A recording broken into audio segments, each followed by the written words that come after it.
Praise the lord. ఈ ఉదయకాల సమయంలో తండ్రైన దేవుడు మనకు అనుగ్రహిస్తున్న వాక్య ధ్యానం కీర్తన గ్రంథము 103వ అధ్యాయం 1వ వచనం. నా ప్రాణమా యెహోవాను సన్నతించము, నా అంతరంగం ఉన్న సమస్తమా ఆయన పరిశుద్ధ నామమును సన్నతించము. గమనించండి ప్రియమైన వాళ్ళారా, దావీదు ఒక జీవితంలో తండ్రి అయిన దేవుడు చూపించిన కృపను అలాగే మంచితనమును ఆయన వివరిస్తూ ఈ యొక్క కీర్తనగా ఈ యొక్క పాట కింద ఈ యొక్క వాక్య భాగాన్ని వ్రాసినట్లు మనం చూడగలం. దేవుడు తన యొక్క జీవితంలో చేసిన ఒక అద్భుత కార్యములను తలపోసుకుంటూ దేవుణ్ణి స్తుతించేవారిగా ఈ యొక్క వాక్య భాగంలో మనం చూస్తాం.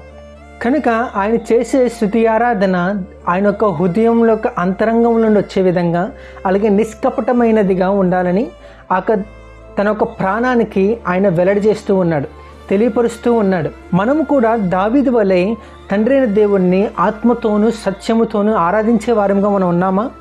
ఆయన మనపై చూపిస్తున్న కృపను అలాగే ఆయన యొక్క మంచితనమును మనం పొందుకుంటున్నాం, కానీ దేవుణ్ణి స్తుతించే వారంగా మనం ఉన్నామా అని ఒక్కసారి మనం ప్రశ్న వేసుకోవాలి. ఎల్లప్పుడూ మనం చేస్తున్న ప్రయాణాల్లో మనం చేస్తున్న ప్రతి పనిలో తండ్రి అయిన దేవుడు తన యొక్క కృపతో మనం నడిపిస్తూ ఉన్నాడు. ఆయన కృపను తలపోసుకుంటూ ఆయన మనం స్తుతించే వారంగా ఉన్నామా? ఆయన మనం గణపరిచే వారంగా ఉన్నామా? ఇహలోక సంబంధమైన వారిని మనం చూస్తే కనుక ఎవరైనా ఏదైనా ఒక మంచి పని లేకపోతే సహాయం చేస్తే కనుక వెంటనే వాళ్ళని ముఖస్తుతి అనేది మనం చేస్తూ ఉంటాం. పుట్టినది మొదలుకొని ఇప్పుడు వరకు, రాత్రి మొదలుకొని ఉదయం వరకు ఆయన ప్రతి విషయంలో మనం చేస్తున్న ప్రతి పనిలో ఆయన కృపను మనపై ఉంచి మనం నడిపిస్తూ ఉన్నాడు ఆయన. అటువంటి దేవుణ్ణి మనం ఏ విధంగా మనం స్తుతిస్తున్నాం అనేది మనం ఒకసారి ప్రశ్న వేసుకోవాలి.